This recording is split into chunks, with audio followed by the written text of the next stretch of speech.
Čaute, chcel by som vám ukázať, ako vymeniť kľúčky na Q7 prvej generácie.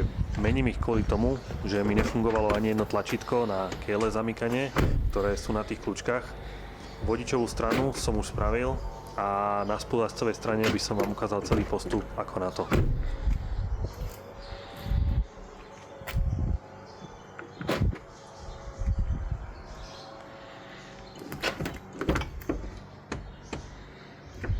Kľúčky na spolujazdcovej strane sú stále pôvodné a nefunkčné, teda to tlačítko je mŕtve, nedá sa s ním vôbec zamknúť. Ešte aj kľúčka na predných dverách je prasknutá. Odomýkanie funguje, pretože ten senzor na odomýkanie sa nachádza vo vnútri vo dverách samostatne, ten nie je na kľúčke.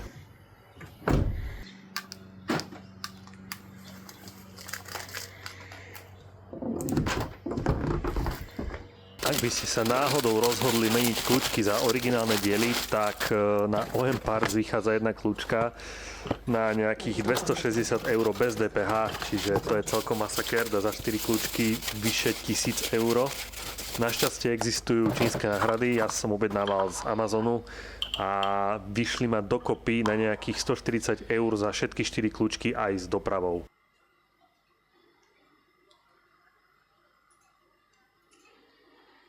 Len zo zvedavosti som ich ešte hodil na váhu, lebo mi pripadali, že sú také celkom solidné a sú trošku ľahšie ako originály, ale prídu mi kvalitou spracovania celkom v pohode. Ešte pre porovnanie, tak napravo je originálna kľúčka a naľavo je kľúčka tak ako prišla. Ono nedajú sa objednať presne podľa presnej farby karosérie, myslím, že sa dá objednať iba čierna a šedá. A aj keď sa tá farba celkom podobá, tak chcem to mať v presnej farbe mojej karosérie, ktorá má kód LZ7L, takže ich streknem presne tou farbou. Inak toto je kľúčka z vodičových dverí a podľa tých káblov je teda asi jasné, že prečo to nefungovalo. Pred samotným lakovaním som kľúčky obrusil 600 šmirglom a poriadne som ich odmastil izopropylom a ešte som zamaskoval všetko, čo som nechcel prelakovať.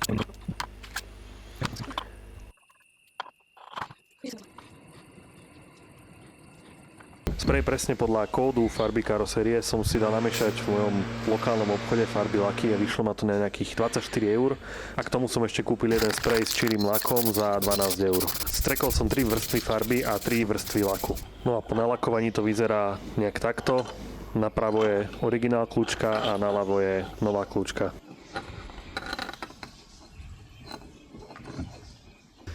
Ako som spomínal, tak vodičovú stranu už mám urobenú, takže vám ukážem na spolujazdcovej strane ako na to.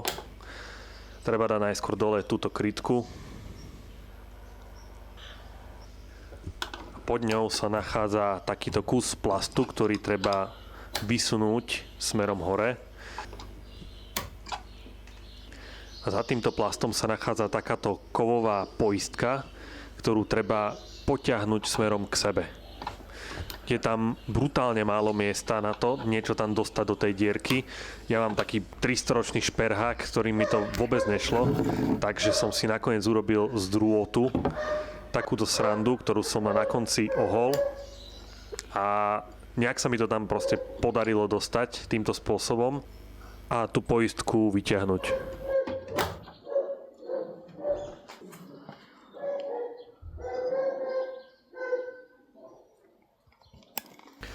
No a táto kovová poistka vlastne drží tento diel pri kľúčke, ktorý musíme vybrať von. Aby sme mohli pokračovať ďalej, tak musíme dať dole tapacír. Držia ho dokopy 4 skrutky. Jedna sa nachádza pod lištou, druhá a tretia je pod rúčkou a štvrtá je zo spodu tapacíru.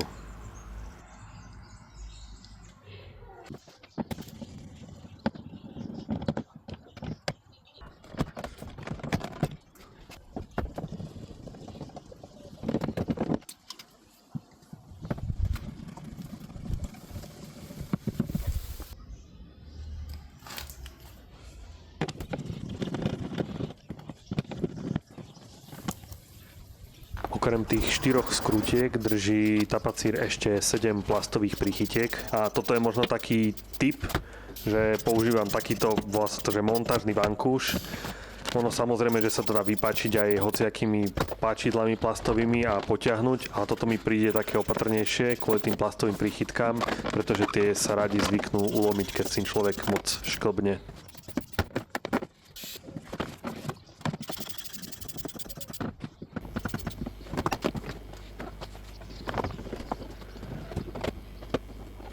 Potom, keď už máme tapacír uvoľnený, tak treba dať ešte dole ťahlo od kľúčky a odpojiť jeden konektor.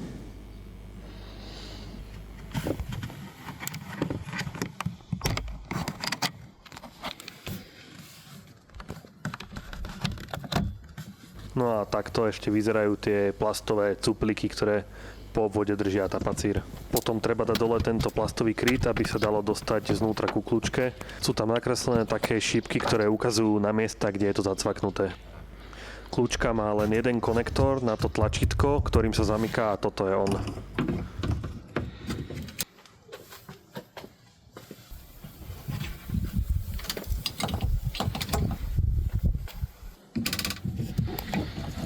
Ešte z toho konektoru treba dať dole tento plastový držiak, lebo to inak neprejde von tá kabeláž cez dieru vo dverách.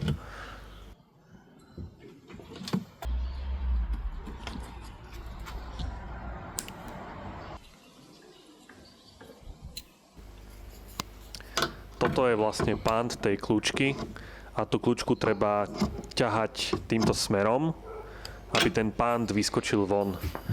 A treba ju mierne pootvoriť a potiahnuť k sebe, až kým to nevyskočí.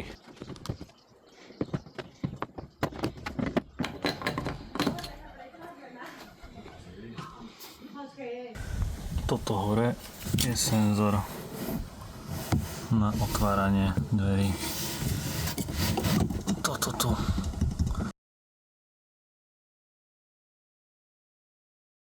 Keď sa otvára kľúčka, tak sa to kovové hýbe okolo toho senzoru a asi to najskôr zaznamenáva ten pohyb.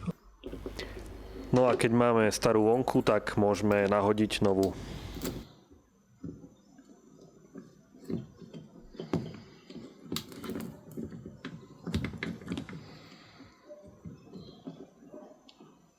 Toto sa vlastne musí posunúť smerom tam, tak.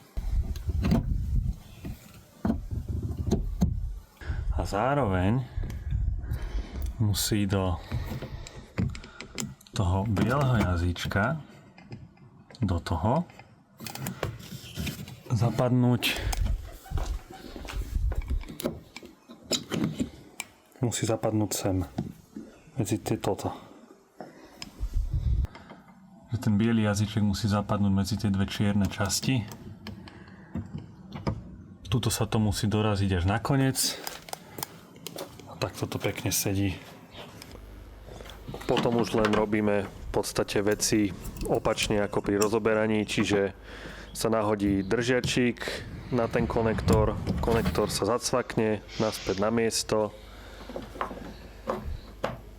vráti sa ten kus ku kľúčke, zacvakne sa kovová poistka naspäť a ten čierny plastík vlastne tú kovovú poistku prekrie. A tým máme hotovo.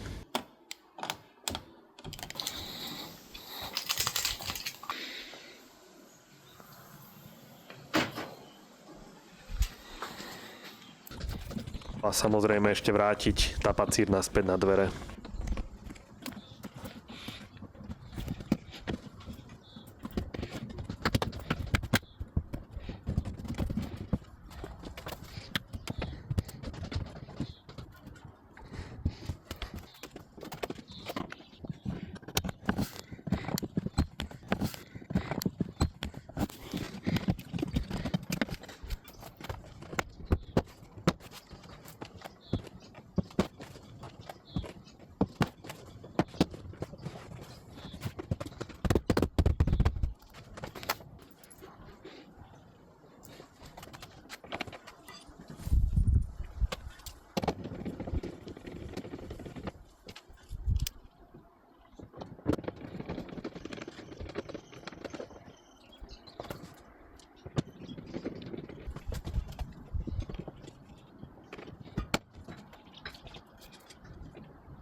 Zadné dvere sa potom robia vlastne takisto, akurát tá poistka, ktorá je pod týmto plastom, ktorý zase treba vysunúť hore, není kovová, ale je plastová a je docela hlboko.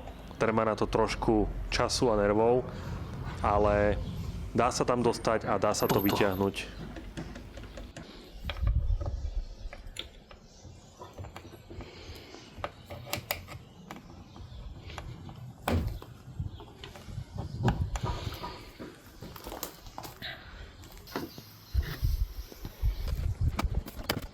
No a chcel by som dať k tomu ešte celému vlastne nejaký pokec, že keď som auto kúpil, tak fungovala iba spolujazdcová kľúčka na spolujazdcových predných dverách.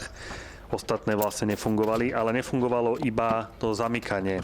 Odomykanie, jak som už vlastne ukazoval, tak na to je samostatný senzor, takže auto vlastne vždycky sa odomklo, keď som prišiel k nemu a potiahol som za kľúčku, ale zamknúť nešlo, išli teda iba tie spolujazdcové dvere. No a chcel som si to dať nejak dokopy, lebo keď som to hodil aj na diagnostiku, tak mi vyhodilo, že obidvoje zadné dvere majú skrat na kostru, čo môže byť celkom blbé, lebo ak to auto možno dlho stojí alebo má horšiu baterku, tak to teoreticky môže aj vybíjať. A keď už to na tom aute je, tak proste som to chcel mať v poriadku, nech to môžem aj využívať a hlavne teda nech tam nejsú chybové kódy a nejaké skraty. No, keď som vlastne zistil, koľko stojí tak originál Audi kľúčka, tak ma skoro prekotilo, to som si povedal, že určite do toho nejdem proste vrážať vyše 1000 eur. A si myslím, že takáto čínska náhrada proste na staré auto není zlá, keď sa to dá hlavne teda urobiť celé aj s nastriekaním, aj s dopravou, aj so všetkými 4 kľúčkami do nejakých 200 eur, tak to je taká suma, ktorú som celkom ochotný akceptovať. No a ešte to samotné poškodenie vlastne tých kľúčiek, tak jediná kľúčka, na ktorej to bolo vidno, že je pokazená, že tie káble boli vyslovene, 3 káble sú tam a 2 z nich boli úplne predraté, tak to bola iba kľúčka na vodičových dverách vpredu a tie ostatné 3 vyzerali úplne v poriadku, ako keby im vlastne nič nebolo. Takže ono to poškodenie je asi niekde vnútri v tej samotnej kľúčke na tom tlačítku. Takže takto to vyzerá na konci. Ide to pekne zamknúť, auto ide odomknúť bez kľúču, zamknúť bez kľúču, takže myslím, že sa práca podarila. Dúfam, že som vám tým pomohol, ak sa rozhodnete tie kľúčky meniť a dá sa to spraviť aj doma, vie to spraviť v podstate aj amatér ako som ja, takže veľa šťastia prajem, ak sa na to dáte. Čaute.